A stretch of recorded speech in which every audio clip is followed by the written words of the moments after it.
Nabi Nuh itu diantara sebabnya gak bisa mensyafaati adalah pernah corong Jawa maksudno kaume. Kalau dalam bahasa Arab itu da'a li Zaidin berarti mendoakan positif, kalau da'a ala Zaidin mendoakan negatif. Kalau orang Jawa itu ada doa, ada pasot.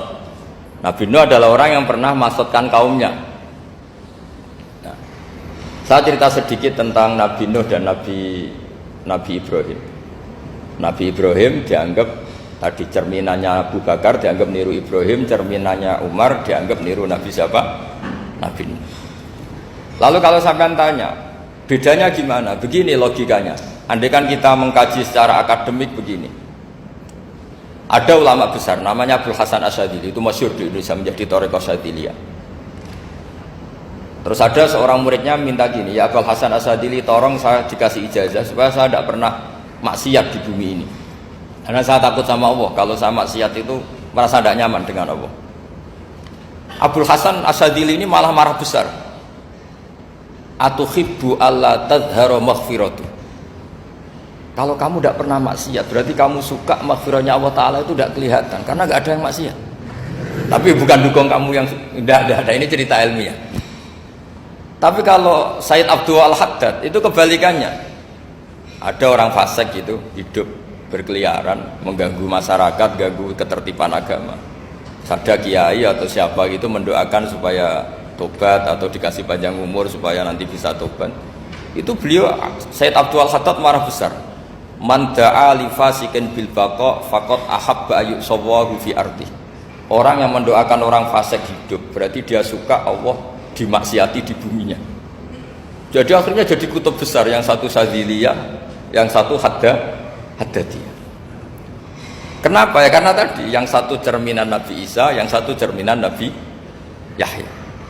Sebagaimana sabda Rasulullah tadi, apa ulama ummati ka anbiya'i bani Israil. Juga masyhur dalam aplikasi pengajaran juga gitu. Masyhur sekali dalam kitab-kitab diceritakan. Kalau Said Abdul Haddad, kalau ada orang sowan itu, kamu ngaji sama siapa? Sama si A. Pernah nangis gak pas ngajar? Gak pernah. Udah gak terus, gak usah diterusin ngaji orang seperti itu. Artinya atas ya, wong ora iso nangis ya.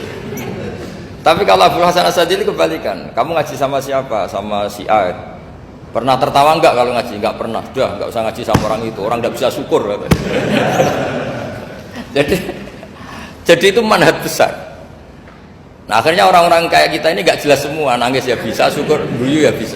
Cuma celakanya kalau kita nangis karena tidak punya uang, kalau guyu karena punya uang, itu masalahnya. Tapi kalau wali-wali dulu enggak. Kalau senyum ya karena saking yakin rahmatnya Allah itu wasiat rahmatu. Kalau nangis ya karena takut azabnya Allah. Kalau kita kan enggak, sangat-sangat materialistik. Ini yang membedakan kita. Sebenarnya nangis dan senyum itu satu keharusan, karena Allah punya madharul jalal. Ketika Allah dengan sifat keagungannya, maka kita ini seorang Jawa serakot bersenyum. Tapi Allah itu kadang sebagai madharul jamal, adanya satu keasikan. Sehingga yang merengut itu yang salah. Makanya dalam ilmu tasawuf, kutub wali itu hanya dua. Allah dengan madharul jalal, dengan Allah yang madharul jamal. Contoh madharul jalal misalnya gini. Ketika Nabi Musa ingin melihat Allah, saking kangennya ingin melihat Allah, Rabbi arini anzur ilaik, ya Allah saya beri hak untuk melihat engkau. Allah dengan jalalnya gini, Allah itu qadim, superior. Tentu gak layak tersentuh barang hadis itu makhluk. Sehingga ketika falam matajalla rabbuhu lil jabali ja'alahu dakka wa kharra Musa sa'iqa. Sehingga enggak levelnya, apapun hebatnya Nabi ini tetap makhluk. Sementara Allah itu qadim. Enggak kuat. Makhluk yang fana ini, yang profan ini enggak kuat. Enggak kuat menampung zat yang qadim, yang superior, sehingga gunung pun hancur. Nabi Musa pingsan. Tapi ketika Allah dengan madharul jamal itu Allah dengan keindahannya, dengan kasih sayangnya, memberi hak makhluknya untuk melihat. Nah, di sini ini Allah sering ngendikan wujuhu yauma idzin nadhirah ila rabbiha nadhirah. Nanti ada wajah-wajah yang di surga itu melihat saya, kata Allah.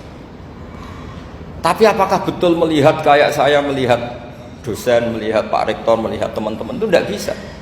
Karena Allah itu qadim, sehingga meskipun manusia ahlul jannah melihat Allah, tetap Allah ngendikan la tudrikuhul absar wa huwa yudrikul absar. Karena Allah di balik jamalnya ya punya jalal, di balik jalalnya juga punya jalal. Sehingga selalu di Quran itu diulang beberapa kali supaya proporsional. Nah, kenapa ahli sunnah tetap berkeyakinan Allah bisa dilihat? Logikanya begini, fa inna kulla maujudin yasihu ayyura. Allah itu zat sing nyata-nyata wujud dan punya eksistensi. Di mana-mana sesuatu yang wujud itu layak untuk bisa dilihat. Lalu pertanyaannya gini, kenapa kita tidak bisa melihat sekarang kok nunggu di akhirat? Karena mata kita sekarang itu profan, fana. Sementara kita setelah di surga, tubuh kita didesain abadi. Ya, saya ulang lagi ya, setelah kita di surga, semua fisik kita ini didesain abadi. Tentu karena desainnya sudah abadi, layak melihat zat yang abadi. Tapi pertanyaannya, kenapa tidak bisa ikhatoh, tidak bisa melihat sampai faham, la tudrikul absar? Karena abadi kita itu diabadikan. Sebagaimana surga abadinya diabadikan, neraka ya diabadikan. Sementara Allah abadi dengan dirinya sendiri, yaitu Al-Qayyum, atau dalam bahasa ngajinya qiyamuhu binafsi. Nah, lalu pertanyaan, makanya Mu'tazilah itu menentang betul kalau orang di surga bisa melihat Allah. Cara berpikir Mu'tazilah, melihat itu artinya yang dilihat ada arahnya, sementara Allah terbebas dari arah. Tapi kata ahli sunnah, cara berpikir tidak seperti itu. Melihat itu pokoknya tahu. Nah, tahu karena mata itu karena kita ditakdir tahu itu karena mata. Sebetulnya yang menjadikan tahu itu tidak mata. Ya kalau tahu ya tahu saja, bukan harus pakai mata. Itu cara berpikir ahli sunnah wal jamaah. Jadi saya beri ya bocoran, kenapa madzhab ahli sunnah itu yang dipilih oleh banyak mayoritas di dunia, jumhur itu. Ahli sunnah itu dianggap pikirannya lebih orisinal. Misalnya ahli sunnah kalau ditanya, kenapa kamu melihat? Ya melihat saja. Kenapa kamu mendengar? Ya mendengar saja. Kesannya itu tidak rasional, kayak orang yang nggak pinter itu. Tapi sebetulnya itu yang benar. Jadi cara berpikir ahli sunnah itu, melihat itu menjadi tahu. Menjadi tahu itu bisa karena mendengar, bisa karena melihat, bisa karena dikasih tahu, bisa karena bersentuhan. Sebab itu di Quran itu ada ayat ala ya'lamu man khalaqa, bukankah zat yang menciptakan itu menjadi tahu. Sehingga kenapa Allah itu selalu tahu? Karena Allah yang menciptakan. Kalau kamu tahu karena mata, sekali itu jauh, maka kamu tidak melihat. Atau kamu sekarang buta, kamu tidak melihat. Atau tertutupi barang itu, maka kamu tidak melihat. Tapi kalau kamu tahu karena kamu menciptakan, maka akan melihat terus.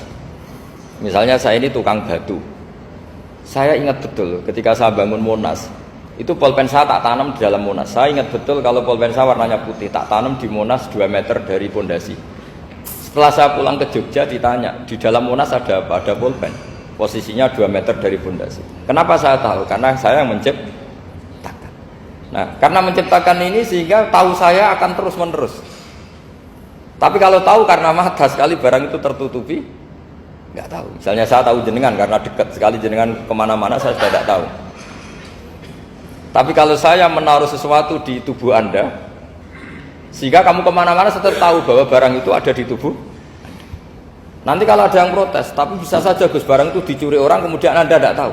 Yang menjadi tidak tahu karena saya sudah tidak menciptakan suasana itu. Selagi saya yang menciptakan, maka akan tahu terus. Nah, tapi karena Allah ini menciptakan semua yang ada di bumi, maka Allah tahu terus. Jika Allah tahu cara bikin kuman, terus tahu bahwa manusia itu punya kuman, kumannya punya organ, organnya juga punya kuman. Terus gak kebayang. Kamu bayangkan kayak, makanya Allah itu kalau cerita sederhana, innallaha la yastahi ayyadriba masalam ma ba'udatan fama fawqaha. Allah itu tidak malu bikin perumpamaan nyamuk, karena nyamuk itu lebih dahsyat dibanding gajah. Para pematung itu disuruh bikin gajah masih mampu, bikinkan patung gajah mungkin masih sanggup. Tapi kalau tak suruh bikin patung nyamuk, nggak usah bikin hidup, patungnya saja sekecil itu. Padahal nyamuk kecil itu punya organ tubuh. Lalu bikinnya organ tubuh nyamuk itu kayak apa sih? Organnya punya kuman, kumannya punya organ, organnya juga punya kuman. Sehingga orang-orang alim itu baca nyamuk itu lebih jadi ayat Allah ketimbang melihat dinosaurus. Tapi sekarang orang itu nggak tertarik ceritanya. Jadi beda perasaannya orang alim sama orang awam. Kalau orang awam tuh melihat mukjizat kan yang dasar-dasar kayak dinosaurus, gajah, wow gitu. Kalau orang alim enggak, malah melihat nyamuk. Kealiman seperti itu terjaga di umatnya Muhammad, di umatnya Rasulullah Muhammad SAW. Karena ketika umat ini enggak ditunggui para nabi, itu Allah menjamin Muhammad, ulama umatmu nanti punya kemampuan seperti nabi. Tentu tidak dalam keutamaan ya, keutamaan tentu enggak sekelas sama nabi.